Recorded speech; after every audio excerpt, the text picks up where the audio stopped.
Hello friends, कैसे हैं आप। आज हम पढ़ेंगे साधारण और चक्रवृद्धि ब्याज में अंतर।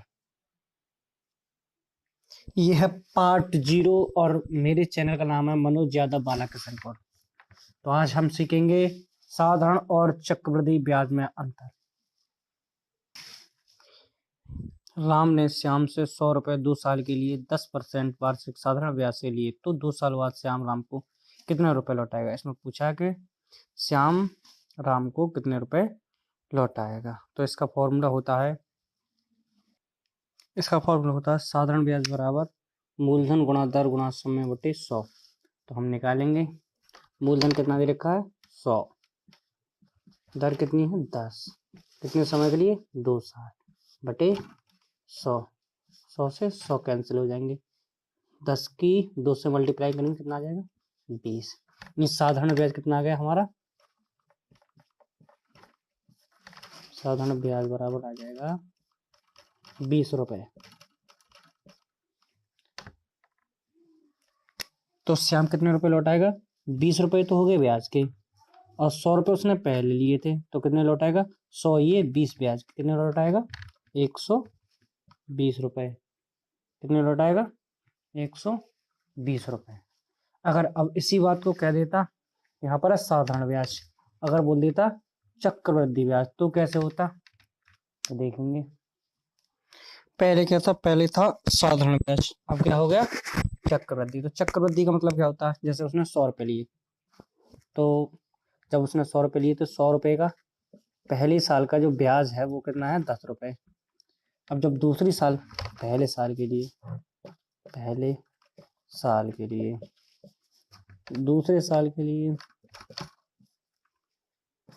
दूसरे साल के लिए क्या होगा, वो 100 पर भी ब्याज लगेगा और 10 है उस पर भी ब्याज लगेगा।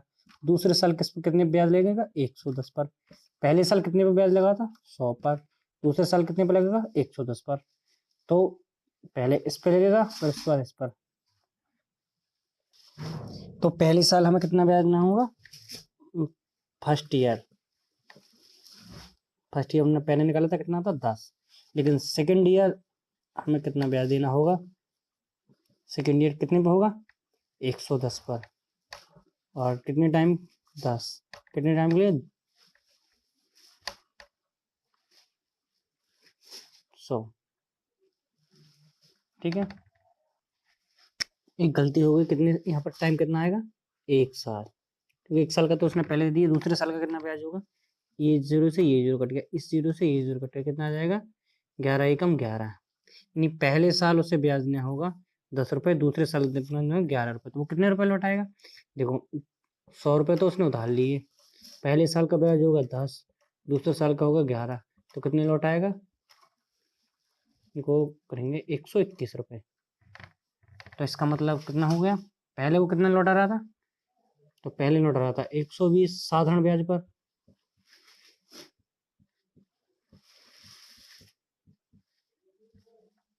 और चक्रवृद्धि ब्याज पर कितना लौटाएगा,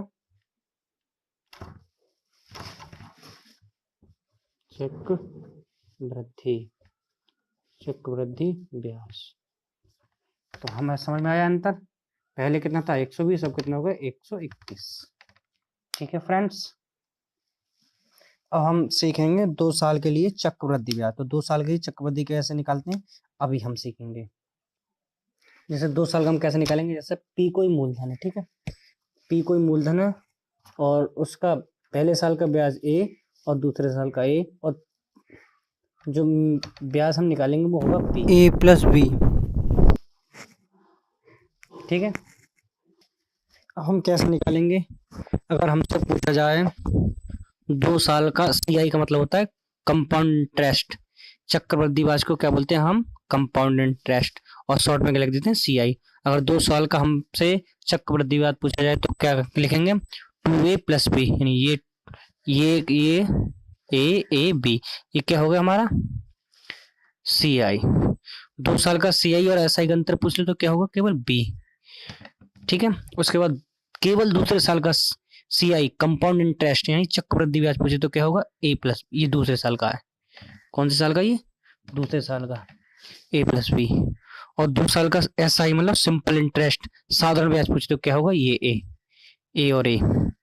और फिर होता है मिश्र धन। मिश्र धन कोई पूछ ले तो क्या होगा, PA यानी P2A और P क्या होगा, P2A प्लस P। अब इसे हम क्वेश्चन पे अप्लाई करते हैं। कैसे अप्लाई करते हैं देखेंगे, अभी क्वेश्चन लिखते हैं हम। हमें क्वेश्चन दिया, मूलधन दिया है 1000 रुपए, समय दिया 2 वर्ष और ब्याज दर दिया 10%। अगर वो हमसे पूछ लेता है CI, क्या पूछता है, CI, CI और SI का अंतर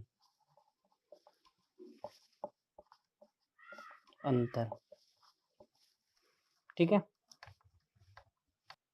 तो थोड़ी देर पहले हमने पढ़ा था, यहाँ पर क्या लिखते हैं, मूलधन कितना है 1000। फिर उसके बाद 2 गोले खींचते हैं इधर, एक गोला इधर खींचते हैं, ठीक है। अब हम क्या करेंगे, अब कितनी परसेंट है, 10, ठीक है। 10 की फ्रैक्शन वैल्यू कितनी होती है, 10 की हम करेंगे 10/100, एक जीरो से एक जीरो कैंसिल, 1/10, 1/10।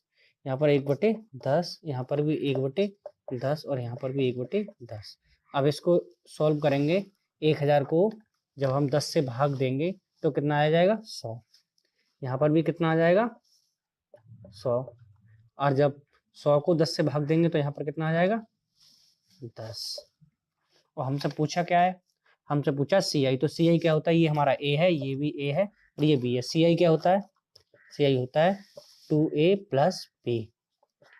2A की जगह कितना है, 100, B की जगह कितना, 10। अब इसे हम सॉल्व करेंगे, 200 ये हो जाएगा, 2 गुणा 100 से करेंगे 200 और 10 कितना हो जाएगा, 210 रुपये।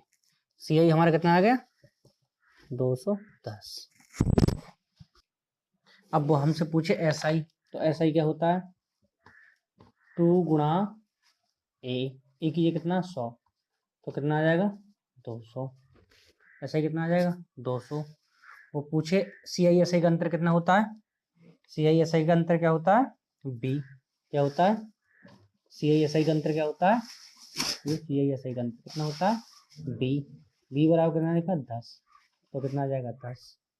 अगर वो पूछ ले मिश्रधन, क्या पूछ ले, मिश्रधन, तो मिश्रधन क्या होता है, P plus 2A plus B, यही तो होता है P प्लस। अब हम निकालेंगे P की जगह कितना, 1000, 2A का मतलब कितना हो जाएगा, 200, B का मतलब 10, तो 1210 कितना आ जाएगा, 1210 निकल आया।